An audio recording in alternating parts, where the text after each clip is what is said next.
I'm standing on the shoulders of giants. Thank you very much. Alexander Greb, my name. I work for CBS, as told. Just maybe a few words about me. I had quite a past at SAP. Met Alexander Sayer, for example, 10 years ago when he was building HANA and I was the one. There you are. Perfect. I had basically to implement what you guys were having thought out in Potsdam. It was really great time. Yes, I found a home at CBS in the management team, looking forward that our customers are doing digital transformation the right way, being able to do things that we're not able to do before. And our ambition is, we are already one of the number one companies concerning transformation in Europe, also to become that in the US. But what are we going to talk today? Since it's early, you had already some questions there. We want to talk about how easy it is for customers to actually adopt innovation. And how innovative are we in our daily work? So, what do you think, those who move to SAP S/4HANA, for example, what kind of percentage of those live customers actually use Fiori? And I'm asking this because for me, it's maybe not the perfect and it's debatable, but it's at least an indicator how those who move to S/4HANA actually use that stuff that SAP is developing as innovation. What do you think? How many percentage of that? Alex? 30%. 30%? 35? 50? 20? 100? Okay. That's a greenfield customer down there. Okay. Of course, we have to be a little bit careful with the number because they are, of course, different depending on whom you ask and what you consider as really Fiori usage. But it's actually right. Yeah, we are there more in the 20-30% region. Why is that? Why is it difficult for companies and organizations working with solutions to actually adopt innovation? From my experience, the problem and the mistake in many cases and the misconceptions already start at the beginning when you're selling. Because for whatever reason, we think like solutions are like running shoes. Yeah? Buy these kinds of running shoes and you are actually using both within that minute. And I think we all agree that with running shoes, maybe 2% are able to actually achieve athletic, big performances with that. 30% probably will do something for their health, and 60% probably will use it more as a fashion item or leave it in the room. I'm not really sure if we use S/4HANA as a fashion item, but what happens there definitely is there's something called a trap value gap. And the trap value gap... The fashion companies are on S/4HANA. Excuse me? The fashion companies are already on S/4HANA, Ralph Lauren. They are already on S/4HANA, but like I said, how do they work actually with that? And that's then where the enterprise architectures come in. Because like with running shoes, you need a personal trainer. You need those people who decide on the trapped value gap. Where are you? Are you just down there in the business, on the business evolution value increased by incremental business change line because you do nothing more than, the prerequisites asked from you, or are you the organization who's actually able to do more? And for this, those companies need leadership. And that leadership is granted by enterprise architectures. This, by the way, was the original title of the presentation, the Beware of the ERP Zombie Apocalypse, because this is actually what happens quite a lot. Yeah? We are, and we're finding organizations who are on modern technology, but the processes they work with, that 25-year-old stuff. And a friend of mine, he's a CEO, he had to move into his new job quite quickly on the first day, not really being prepared. He went into the business and he looked into the screens, how they worked and so on. And on the noon when he brought his team together, he said like, okay, I've checked it out how we're working, and to be honest, I think a really high priority should be moving to S/4HANA. And then one said like, sorry, but that is already S/4HANA. So basically nothing had changed. Yeah, people continue to work like before. And that's actually what happens a lot of times. And that's what we call zombie ERPs. They're dead, but they are kept alive. They consist of legacy processes that were migrated without change. And when you look at certain organizations, you find their process definitions which are going back like to R2 at some times.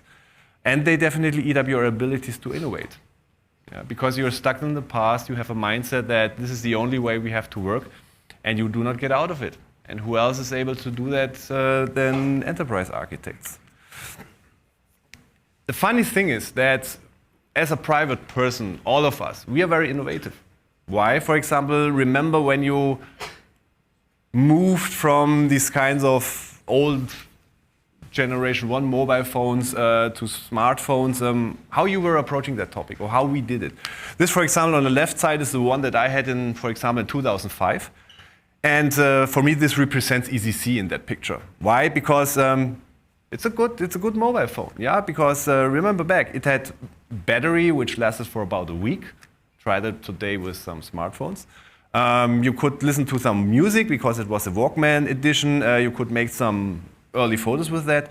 And I'm no Steve Jobs. I could not really imagine myself that so much better things would come. But when the smartphones came, how did we approach that technology? We went there via the capabilities because we looked at that thing and said like, hey, let's check out how can I make this useful for my reality, for my day-to-day business. And so we found out, okay, location-based services. So what does it mean? We can use, for example, comodes. So that means when we are cycling through the woods, we will not get lost again. Other ones maybe found Tinder for them, yeah, depending on the use case. So in the end, in our private lives, we were very innovative because we approached those topics via the capabilities. But interestingly, that does not happen in business lives. When we go out to organizations and talk about innovation and especially why they work or why they want to continue to work like before, yeah, they may tell, that's our strategy, or that is our unique selling point, yeah, or industry specifics. We find lots of reasons why not to change. And interestingly, and this is what this picture also shows, when you dig deeper, then you of course find out that everybody has its own Excels and is working around that kind of processes and so on. But we think this is the only way to work. And when you dig deeper, you find out that the way they work is nothing else than their strategy of 25 years ago implemented with the technology of 25 years ago. They work like this because it was the only way to implement what they did back then. And if they would do it again right now with an open mindset, of course, they would not do that. Yeah? Just imagine. In that example, a brownfield migration would be, I'm discussing all the time about gaps, and I'm discussing how I'm able to work like in that old Sony Ericsson mobile phone on an iPhone. Like you have actual workshops with customers and adopters how to manually enter phone numbers in an iPhone, because you did that all the time, which actually does not make sense. By the way, there was once a company who tried to do that, which was BlackBerry. Did not work out. So, what are more reasons that lead to basically zombie ERPs and no value? The sunk cost bias. When you go to customers and try to get them moving on from their old systems, you get what I also call grandma's couch syndrome. They're saying, no, that was so expensive, we have to save our investments back then, we cannot change anything. And I'm calling that grandma's couch syndrome because probably everybody of us had this grandma who had this old couch. Mine had one from the 70s. That thing was quite rough. You had like blankets on it because when you sat on it, you felt the springs. And it did not really look that good also anymore. And we always tried to say, like, Grandma, come on, put that old shitty stuff away. Yeah? Let's get you some new one. No, we cannot do this. Why? It was so expensive. And interestingly, so many organizations also get and work like that with their processes. And process blindness, that's exactly what I said, inhibiting innovation because of the misunderstanding why legacy processes are the way they are. Yeah, they used to be your unique selling point. They used to be your strategy, yeah, but not anymore. IT focus is another part because digital transformation is seen as an IT topic rather than a business topic. And as a former SAP guy, I know where do we find the SAP mugs at customers? Is it at the business departments or is it at the IT departments? I remember always finding them at the IT departments. Why? Because that's the comfort zone of the SAP ecosystem, the IT guys. Why? Those are the ones who understand a little bit that Japanese, Business doesn't it? Business is always asking these nasty questions, so we retreat to IT, yeah, because they are our friends. And I remember very well every time you were talking to an account executive and they were saying like, oh, this customer, they are just seeing us as an application vendor, not really as a business or strategic business partner. You know they were talking just with IT all the time. And this is very important, and we come to that later on. Yeah. The reason for this you see here. This is a slide I recycled since 10 years, and it's still more actual than ever. Because this shows the way you approach it matters, of course, the outcome. Yeah, it is not like that when you go right side or you go left side that you basically are able to come out in the same element. Look, for example, if you do it the IT way. You go to a CIO, you talk about him and so on. Like we always do it, you're probably talking about a brownfield, because when you're talking about a brownfield, you're always talking with CIOs because those are the guys who do it. And suddenly you realize the whole discussion is technical. Yeah, it's all about migrations, it's about data. You find out that spends are costs, so you're caught in a cost case. So to sell that, to make that happen, you always have to argue about what is my business case in a cost case way. So that's when SAP comes with their TCO calculators and so on, and suddenly you find yourself in a situation, oh, that does not really work out. Because I've never seen business cases, especially moving to the cloud, TCO cases, which were that good actually, because you compare apples and bananas. But the more you are able to move the discussion to the right, the more you are able to speak with business and speak about business and bring strategy in the middle of the discussion, the more you realize, of course, business is more involved, but also the discussion gets more strategic, and as such, the spends are investments. And what's the difference between investments and costs? In most cases, there are different budget buckets, the larger buckets, and when you hit it right, they open easier than the cost case buckets. So, of course, this means that the approach also changes. Yeah? It will not be a brownfield maybe, but more a selective data transition or a greenfield. It's really starting something new to catch the capabilities. So what are the top 10 or top 5 best practices of best-in-class SAP adopters, which is more or less a collection of the experiences I made in the last 10 years with customers moving to S4HANA. Of course, there are more, and of course, you may have a different opinion. But with that, I just want to give you the incentive to discuss about that, get into discussions with us, and think about what are the ones which may apply. So, one of the definitely best practices, they optimize in more than one directions. When you, for example, listen in the approach to the discussion, most of initiatives just check the bottom line. It's all about operational efficiency. It's all about continuing to do that what you do before, but at a better price. Which is natural if you are caught in that technical discussion, if you're mainly talking to CIOs. And CIOs and IT departments are cost centers. So they are not really measured after innovation and doing something different, but they, most of the cases, measured. They have their budget, and with their budget, they're supposed to be operated the best as possible. So if you want to do more, if you want to move to the top line, if you want to check about growth and adaptability, yes, of course, you have to talk with the business. And then it's not about efficiency, but it's about effectiveness. You suddenly talk about enabling the customers to do things they were not able to do before, which is the whole sense of digital transformation. Yeah? And of course, also the green line, environmental responsibility. When should you talk about that topic? When not in the case of an S4HANA transformation, for example.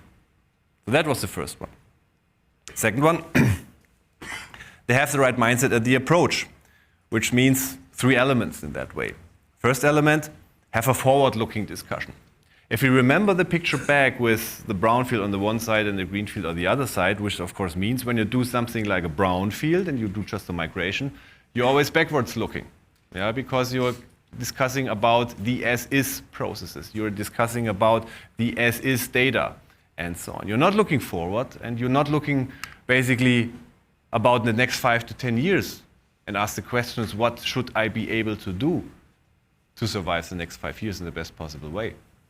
And many of you know that Wayne Gretzky statement, like, why was he that good? Yeah, because he went there where the puck was going to be and not where the puck was. And the same applies here to this kind of discussion. Yeah, because when we approach transformation, when we approach that move and build an architecture, we should not ask, like, what is your business now? But what is your business in 2, 3, 5, maybe 10 years? And move in that direction and build a foundation for that. So by having exactly that, you are enabling the organizations to be best in class not only today but also tomorrow. Which means in consequence, of course, that we have to talk to business, C-level, about business. And this is, in my opinion, probably the biggest disruption in the SAP world itself, because that was never really the strength of us, talking to the business. Because that would mean we would have to talk about the way they actually work. We have to talk about strategy. And so we could not retreat or couldn't retreat anymore to technical statements or anything in that way. So that's why, for example, I always try to talk not only with the CIO. Of course, the IT is most of the times the first point of contact with organizations. But in the past, of course, the SAP ecosystem always left the CIO alone to then translate the Japanese to the business model. So we always should try to not just talk to the CIO, but to the next step, maybe talk to the CFO. Yeah, the one, for example, who is taking care of KPIs who are quite relevant for digital transformation.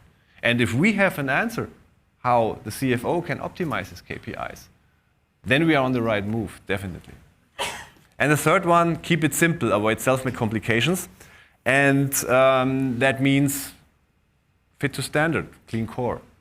I know this is a little bit a hot topic for many, because fit to standard has still in many cases the misconceptions with, oh, you try to put every customer in a certain box.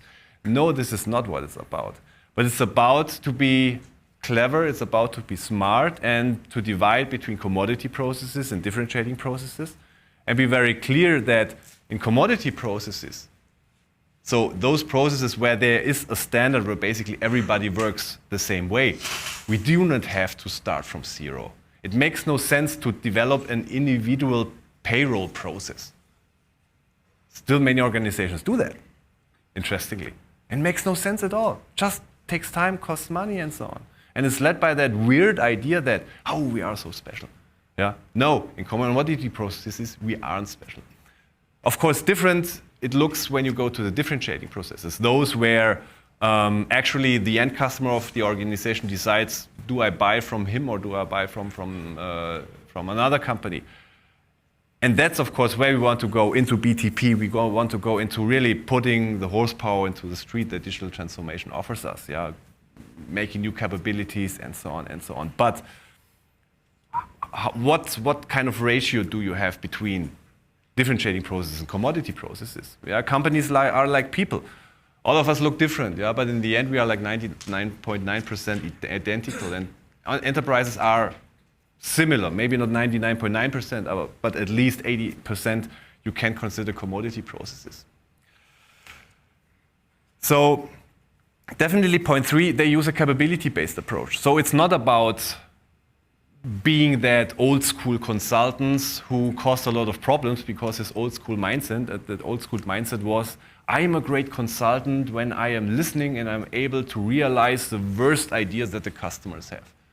Because I know that. I'm old enough to have grown up professionally in that kind of area when it was always considered, if we are able to make the wildest ideas of the customers happen, then we are great consultants. To be honest, in my opinion, the exact opposite has become the best practice. Not being anti the ideas of the customers or trying to press it into something, but going into the discussion with a clear mindset and a clear vision how this customer should be able to work and be an actual consultant again, who is on eye level, who does sparring and so on, and is maybe even edgy at some times. Because so many consultancies in the past have become not really consultants anymore, but companions. Yeah, and that led exactly to that problem with zombie ERPs happening and consulting firms doing weird stuff and migrating 25-year-old processes. And I remember very well an example where that, for example, hit when I was at SAP and the head of the customer advisory for S/4HANA, there was a German manufacturer of frozen food. And I tried back then already that capability-based approach, so not talking about really what are you doing now, so what are you up to. And they were like the typical customers saying like, okay, so I've not yet found my case for S4. What are we going to talk about now? I said, I do not want to talk about S4 with you. I want to talk about your strategy, about your business. I want to understand it. And then he said, yeah, well, our business is basically two-sided. We have, like so many of these companies, 80% of our business is commodity business for us. Yeah, it's like frozen fish or frozen vegetables and so on. It's quite good business, but the margins are not very high. We have those 20% convenience food business, which is the more interesting one.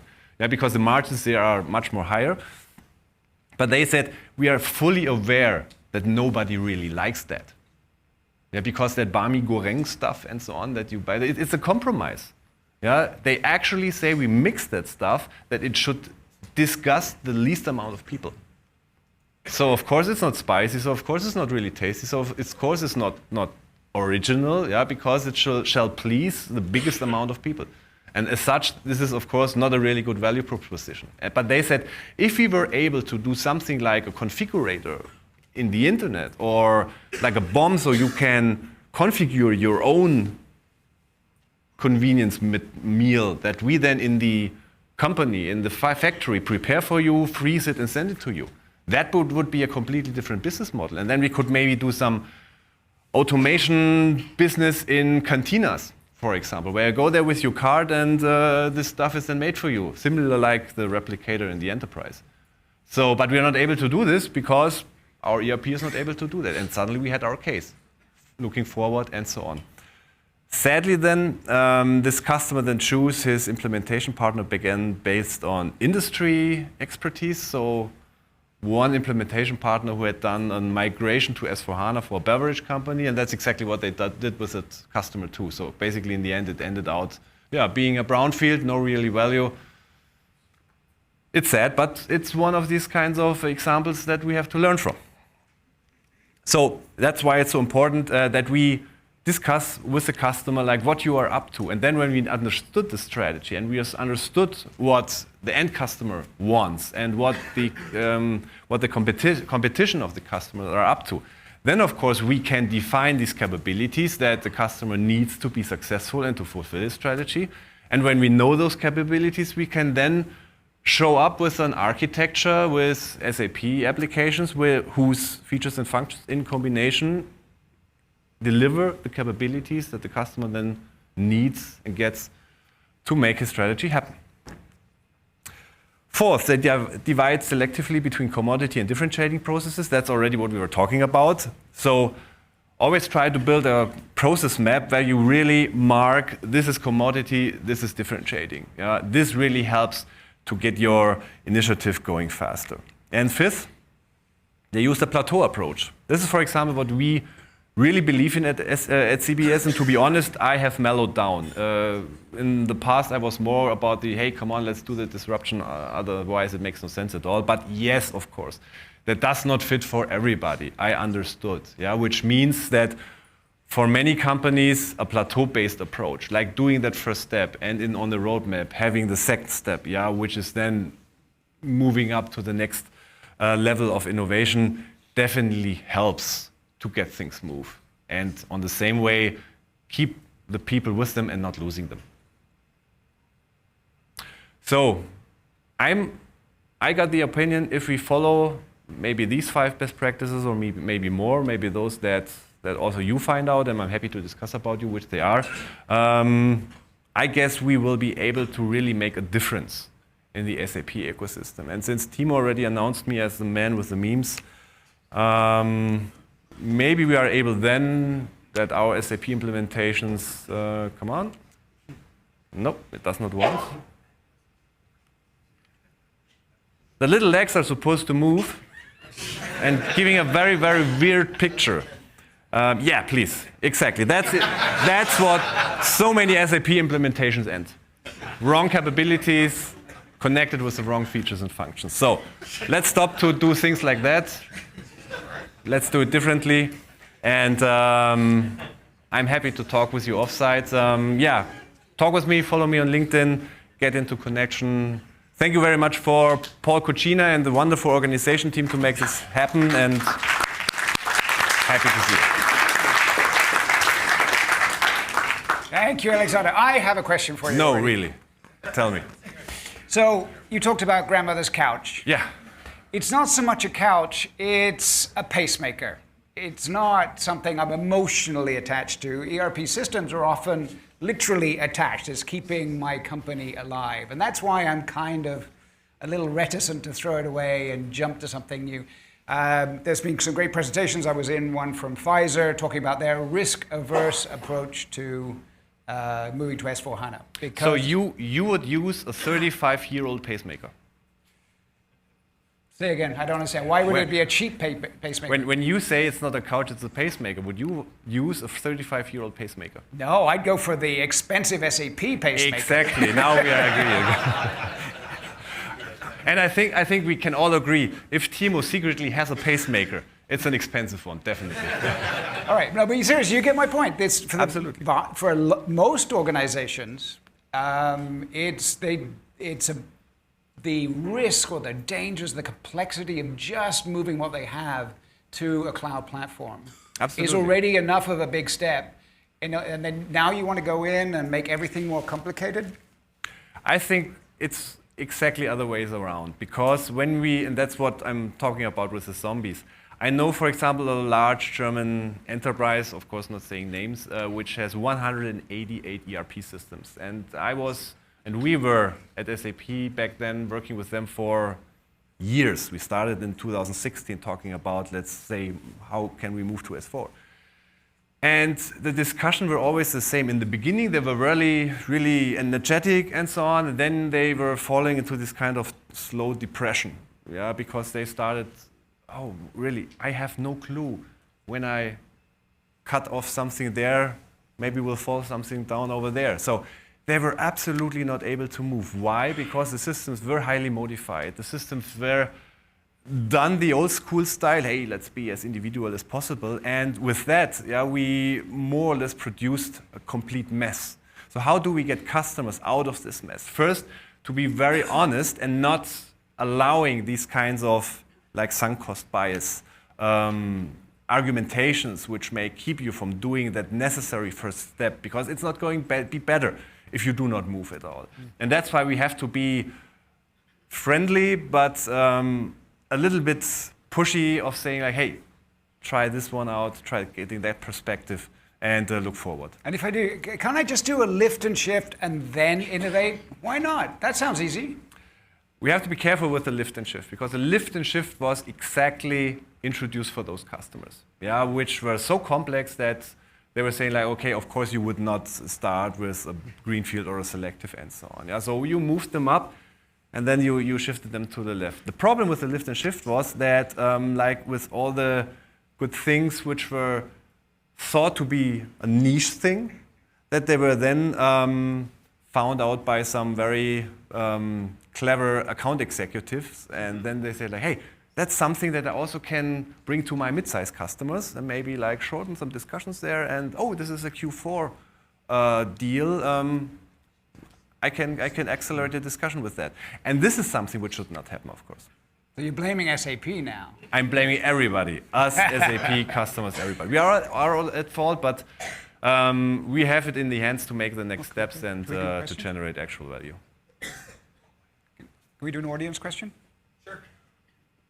Any questions from the audience? Yeah, I have one. There seems to be sort of a negative spin on the brownfield, and I'm trying to wrap my mind around it. We recently, last Labor Day, my company, we moved our entire ECC environment up to AWS from an on. We did do a brownfield to S4. The risk we were looking at is 1 hour of downtime for us because of our e-commerce is $100,000. Yeah. Right, so $1 million a day. So our thing was to get it there, go to S4, get it stable, right? Work on the economy, the savings of getting it to the public cloud, and then do the cleanup. If you did, that's a relevant point there. So Just to recap very quickly, because the folks at home streaming couldn't hear it. So basically, just what we were talking about, an example, real-world example of brownfield implementation, moving everything to AWS. Because if it goes down, it's millions of dollars a day. Absolutely. You know, why is that a negative thing? The negative thing is that the brownfield tends to be a false friend. Yeah, you use the brownfield for exact those reasons, like, oh, we minimize risk and so on, which is actually true. And I'm not saying that the brownfield is a bad thing. The problem with the brownfield is that it's more or less, or the complication is more or less in the structure itself. You first start with the technical part, you move some data left to right, you do some certain necessary things and so on. Then you do the go live, and then the optimization comes. And now there's exactly the point. So many companies, they do the migration, they do the go live, and then something happens. Business says like, oh, we have a go live, which means end of project. Perfect, we can now go back to our daily business and so on. And as such, that optimization that you hopefully do, because that's a good thing, in so many cases actually does not happen. And this is the problem I have personally with the brownfield. It's a very, very good method, which I do not want to blame, of course, for any mistakes. I blame those who do not go 100% the brownfield to the end, because that's the danger that the brownfield induces. Of course, we do not have the danger with the greenfield, naturally, because there you do the business stuff first, and then you do the technical stuff and so on, the implementation. Then you have to go live, and you really can work with it. But the brownfield is actually more tricky than it pretends to be at first, and that's why I'm raising the awareness on the brownfield. Do it if it's the right thing for you, and I advise many customers of doing, but be aware. Would it be fair to say that you should have a complete strategy to do all of the great things you're talking about? Refactor, rethink, what can we do differently? Have that discussion. Yeah. Now, moving what you have now to the cloud might be the good first step because of all the reasons we've just been talking about. Absolutely. But you should really already have thought about the second step, and that be just one step in the overall plan, rather than, well, we'll get around to that afterwards. William? The main problem of William Elkaim from BCG. The main problem from the brownfield is that very often it's considered as an IT migration, so the business is not involved. And the value then is very difficult to justify in terms of cost. Yeah. And so that's why I'm very cautious about that. So if it's a brownfield from a business standpoint, meaning we don't change the capability, we don't change the process, we just adapt. There's a difference between adapt and adopt. Mm-hmm. So depending on the two, I think it's very important. And one of the major elements that you talk about 5, I would add one more. The more you talk about brownfield, the less the business will be involved.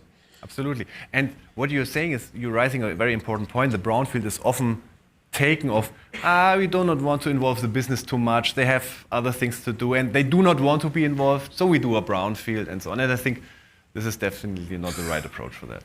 All right, so brownfield, absolutely, but do it right. Don't half-ass with the agreement of the business. Absolutely. And as part of a bigger plan. I think we're actually wait there. So if you want to ask other questions, you're going to be around if people have questions. Absolutely. One more observation on that.